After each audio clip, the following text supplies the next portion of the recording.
नमस्कार दोस्तों। जैसा कि एक न्यूज़ निकल के सामने आई है कि किस तरह से एक प्रतिष्ठित यूनिवर्सिटी उड़ीसा की, जिसके कुकृत्य ने पूरे देश को शर्मसार किया है। मामला इस तरह से है कि आप अपने स्क्रीन पर जस्टिस फॉर प्रकृति देख रहे हो आप। ये वही लड़की है जो नेपाल से भारत पढ़ने आई थी। कलिंगा यूनिवर्सिटी में बीटेक में एडमिशन होता है और एक मनचले लड़के की जाल में फंस जाती है बच्ची, और एक ऐसा घटना सामने निकल के आता है जिसने पूरे देश को स्तब्ध कर दिया। जस्टिस फॉर प्रकृति ये पूरे ऑल ओवर इंडिया में भी ट्रेंड कर रही है। नेपाली छात्रों के साथ दुर्व्यवहार होता है कलिंगा यूनिवर्सिटी में। हमारा देश जो वसुधैव कुटुंबकम की बात करता है, आज वो शर्मसार है। नेपाल जिससे हमारा बेटी रोटी का रिश्ता है, सीता माता चल के आती है वहां से भारत। लाखों छात्र छात्राएं विदेशों से भारत पढ़ने आते हैं। अब एक ऐसा मामला सामने निकल के आया है कि जिसमें कलिंगा यूनिवर्सिटी की सरासरी गलती है। तो हम लोग बात करते हैं इस पूरे मामले पर, छानबीन करते हैं कि आखिर क्या हुआ केआईटी में, कैसे इसने पूरे देश को शर्मसार किया। तो चर्चा में क्यों है? उड़ीसा में प्राइवेट यूनिवर्सिटी केआईटी की बीटेक थर्ड ईयर की छात्रा को रविवार को हॉस्टल में उसी कमरे में सब मिलता है। छात्रा की पहचान की नेपाल की प्रकृति लामसाल के रूप में हुई। इसके बाद पूरे कैंपस में प्रदर्शन शुरू हो जाते हैं, जिसकी अगुवाई इंस्टीट्यूट में पढ़ रहे नेपाल के अन्य छात्रों ने की। कई वीडियो सोशल मीडिया में सामने आए। यूनिवर्सिटी के स्टाफ सरकारी स्टूडेंट से उलझते दिखते हैं। मामला तूल पकड़ता है और नेपाल के पीएम ने इसमें हस्तक्षेप की। दूतावास भी इन्वॉल्व हो गया है और ये मुद्दा इंटरनेशनल बन चुका है।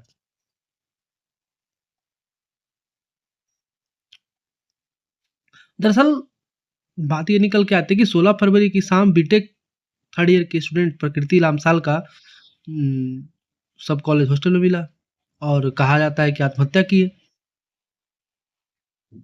छात्रा की मौत पर सारे अनइंटरनेशनल छात्रों यूनिवर्सिटी प्रशासन के खिलाफ प्रदर्शन किया। छात्रों का आरोप है कि प्रकृति के बैच का ही भारतीय छात्र उसे प्रताड़ित कर रहा था। दावा तो यह भी छात्र जो है लड़की का बॉयफ्रेंड था। अधुष्य श्रीवास्तव नाम बताया जा रहा है इस लड़के का, मंचे लड़के का। स्टूडेंट्स का कहना है कि शिकायतों के बाद भी यूनिवर्सिटी ने आरोपी के खिलाफ कार्रवाई नहीं की। छात्रों ने भी आरोप लगाया कि यूनिवर्सिटी ने मामले को दबाने की कोशिश की। हालांकि यहाँ पर मृतक छात्रा के चचेरे भाई की शिकायत पर पुलिस ने आरोपी भारतीय छात्र को गिरफ्तार किया। उसके खिलाफ आत्महत्या के लिए उकसाने का केस भी दर्ज किया है। ये वही भारत है जहाँ पर हजारों छात्र छात्राएं पढ़ने आते हैं, भविष्य को संवारने आते हैं, और उनके साथ ऐसा हुआ है। केआईटी यूनिवर्सिटी को मामले को इसने लीपापोती किया। यूनिवर्सिटी को एक्शन लेने की बजाय इसने लीपापोती शुरू कर दिया। अब तक Kalinga institute of industrial technology के हॉस्टल में नेपाली छात्रा का शव बरामद हुआ। 6 लोगों की गिरफ्तारी हुई है। छात्रा के बैचमेट भारतीय छात्र बाद मंगलवार केआईटी के 3 डायरेक्टर और 2 सिक्योरिटी गार्ड को भी अरेस्ट किया गया। हालांकि इनको बाद में जमानत भी मिल गया है। अभी तक ये प्रदर्शन जस्टिस फॉर प्रकृति केआईटी के बाहर नेपाल में भी एक ऐसा शर्मसार दृश्य, शर्मिंदगी वाला दृश्य देखने को मिल रहा है पूरे भारत को। रिपोर्ट के आधार पर कानूनी एक्शन लिया जाएगा। केआईटी ने फिर आनन फानन में नोटिस जारी किया। छात्रों को बंधक बनाकर रखा जाता है। नेपाली छात्रों को मोबाइल छीन लिया जाता है उनसे। आनन-फानन में नोटिस जारी किया जाता है कि सरकार की गठित कमेटी की रिपोर्ट के मुताबिक कानूनी और प्रशासनिक कार्रवाई की जाएगी। छात्रों के खिलाफ बल प्रयोग और दुर्व्यवहार की रिपोर्ट जाँच की जा रही है। वीडियो में बहुत सारे वीडियो आपको देखने को मिल जाएगा। इसमें छात्र पर सिक्योरिटी गार्ड लाठीचार्ज कर रहे हैं। उन्हें सपोर्ट करने के बजाय उन्हें लाठीचार्ज कर रहे हैं उन पर। ये कुछ लोग हैं जिन्हें गिरफ्तार किया गया है। शिवानंद मिश्र, प्रताप चंपति, सुधीर रथ, ये सब हॉस्टल के वार्डन वगैरह हैं। कामकाज देखते हैं हॉस्टल का। सिक्योरिटी गार्ड सुधीर रथ, प्रताप चंपति, डायरेक्टर शिवानंद मिश्र।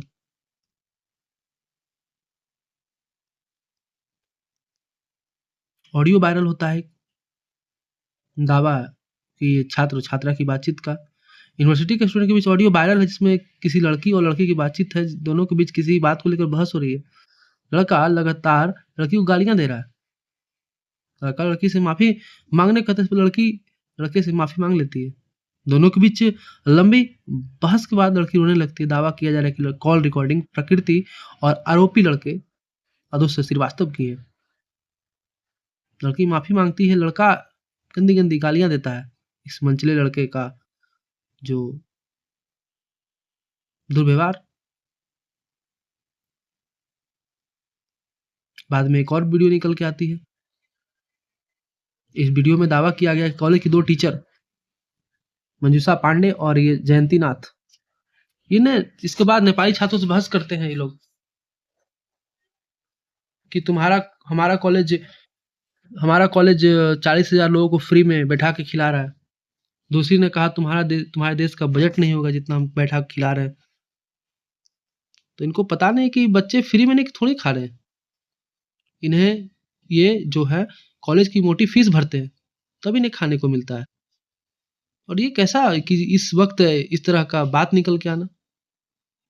प्रोफेसर मंजूषा पांडे एक प्रोफेसर होने के नाते एक ऊपर से एक औरत होने के नाते लड़कियों को सपोर्ट करने के बजाय ये अर्थव्यवस्था की बात करती हैं। बहुत शर्म की बात है। कुछ इस तरह से बातें निकल के आती है। लोगों का खून खौल उठता है। सोशल मीडिया पर लड़की के मर्डर की थ्योरी दावा किया जा रहा है कि एक ट्विटर पर पोस्ट में व्हाट्सएप चैट के स्क्रीनशॉट आरोपी लड़के ने यूनिवर्सिटी की सेंट्रल लाइब्रेरी में लड़की को मोलेस्ट किया जिसकी वजह से उसकी मौत हुई।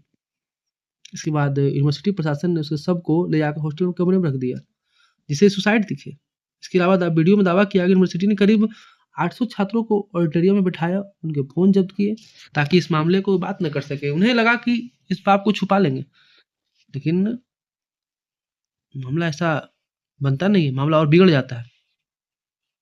नेपाल के पीएम हस्तक्षेप करते हैं बीच में कि नेपाली छात्रा के सुसाइड करने और नेपाल के छात्रों की बेदखली के निर्देश जारी करने से जुड़े विवाद के बीच नेपाल के पीएम केपी ओली ने हस्तक्षेप किया। उन्हें एक पोस्ट पर लिखा कि नई दिल्ली स्थित हमारे दूतावास ने उड़ीसा में प्रभावित नेपाली छात्रों की काउंसलिंग के लिए 2 अधिकारियों को भेजा। इसके अलावा यह सुनिश्चित करने के लिए व्यवस्था की गई है कि उन्हें छात्रावास में रहने या घर लौटने का विकल्प मिलेगा। पूरा इंटरनेशनल मुद्दा बन जाता है। एक नेपाल जो हमारा पड़ोसी देश है जिससे हमारे संबंध बहुत बेहतर है और हम नहीं चाहते कि वो नेपाल हमारी इस शर्मिंदगी की वजह से वो कभी चीन की तरफ झुके। वहां से लाखों बच्चे पढ़ने आते हैं हमारे यहाँ। इसके बाद क्या जवाब मिलेगा? क्या वो फिर कभी हमारे देश पे भरोसा करेंगे? क्या वो अपनी लड़कियों को हमारे यहाँ पढ़ने भेजेंगे? एक मुद्दा निकल के सामने आ रहा है। छात्रों का आरोप है कि कॉलेज प्रशासन ने उन्हें बाहर निकाला। घटना के बाद यूनिवर्सिटी में पढ़ने वाले नेपाल के छात्र छात्राओं ने प्रशासन पर मामला दबाने का आरोप लगाया। उन्होंने कहा कि हम रविवार रात यूनिवर्सिटी के इंटरनेशनल ऑफिस गए, रात भर धरने पर बैठे रहे। इसके बाद सोमवार को हम हॉस्टल से बाहर निकाल दिया गया उन्हें। छात्र ने बताया कि हम प्रदर्शन कर रहे थे, यूनिवर्सिटी स्टाफ आए और हॉस्टल खाली कराने को कहा। जल्दी से सामान पैक नहीं कर रहे थे, उन्हें मारा गया ज़बरदस्ती। उन्हें जबरन हॉस्टल खाने निकलने पर मजबूर कर दिया गया। 2 बसों में भरकर हमें कटक रेलवे स्टेशन पर उतार दिया गया। और ऐसा घटना सामने आता है कि उन्हीं के पास पैसे भी नहीं थे, पानी खाना खरीदने के लिए पैसे नहीं बचे उनके पास थे उस समय। कैसे ये घर को जाते? और घर जाना मुद्दा नहीं था, यहाँ पर कॉलेज को सपोर्ट करना चाहिए। मनचले छात्र को जल्द से जल्द कार्रवाई करनी चाहिए उस पर। लेकिन यहाँ तो पूरे 800 बच्चों को निकाल दिया गया हॉस्टल से। जाइए, फ्री में थोड़ी पढ़ रहे थे वो, पैसे दिए उन्होंने, निकाल देंगे। दादागिरी उन पे भारी पड़ गई। यूनिवर्सिटी ने कहा कि बढ़ते तनाव के चलते कैंपस खाली कराया गया। वाह! कॉलेज से निकाले जाने के बाद नेपाल स्टूडेंट के दावे पर यूनिवर्सिटी ने कहा कि बढ़ते तनाव को देखते हुए छात्रों को 17 फरवरी तक कैंपस खाली करने का आदेश दिया था। हालांकि सोमवार शाम को एक अधिकारी ने कहा कि अब प्रशासन ने छात्रों को कैंपस में वापस लौटकर अपनी पढ़ाई फिर से शुरू करने की 28 फरवरी को उनका एग्जाम शुरू होने वाला है, क्योंकि उन्हें बाहर निकाल दिया जाता है, क्योंकि भविष्य पर एक तरह से सस्पेंस क्रिएट कर दिया जाता है। छात्रों की सुरक्षा के लिए पुलिस भी तैनात हो गई है। यूनिवर्सिटी ने 2 सिक्योरिटी स्टाफ को भी नौकरी से निकाला है, कुछ प्रोफेसर को भी निकाला है, एक अधिकारी को सस्पेंड कर दिया उन्होंने। अब नाम तो नहीं बताया किन्हें सस्पेंड किया गया, किन्हें निकाला गया। ये सोमवार को करीब 500 छात्र भुवनेश्वर और कटक रेलवे स्टेशन पर घर को ये टिकट काउंटर पर टिकट लेते हुए दिखने मजबूर दिखे।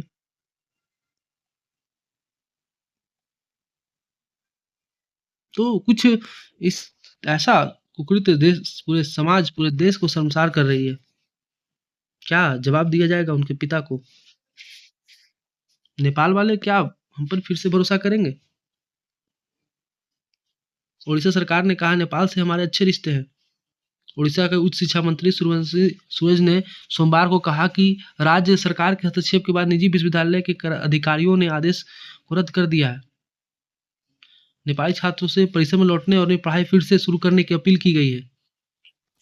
सूर्यवंशी सूरज ने भारत के नेपाल का गहरा रिश्ता बताया। उड़ीसा का भी भगवान जगन्नाथ के माध्यम से नेपाल के साथ लंबे समय से रिश्ता है। Kalinga institute of industrial technology में जो कुछ भी हुआ बहुत दुखद है और हम मृतक छात्रा के शोक संतप्त परिवार के प्रति अपनी संवेदना व्यक्त करते हैं। ये बात उच्च शिक्षा मंत्री सूर्यवंशी सूरज ने बोला। क्या मंत्री जी बोलने भर से क्या हमारा रिश्ता फिर से सुधर पाएगा? देखते हैं सरकार के बातों में कितना दम है। हालांकि अदूर श्रीवास्तव को गिरफ्तार कर लिया गया है। ये दोनों यही जो अदूर श्रीवास्तव और प्रकृति, तो नेपाल वालों से यही गुजारिश है कि सिर्फ इन लोग से हमारा देश नहीं है। हमारा देश तो वसुधैव कुटुंबकम वाला है, जहां पर अतिथियों को स्वागत दिल खोल के किया जाता है, उन्हें भगवान की तरफ पूजा जाता है। तो लड़ाई जारी रहेगी। जस्टिस फॉर प्रकृति लॉन्च कर रहा है, ट्रेंड कर रहा है अभी। धन्यवाद अभी तक जुड़े रहने के लिए। आगे जो भी कार्रवाई होगी अपडेट आपको मिलेगा। तब तक जय हिंद, जय भारत।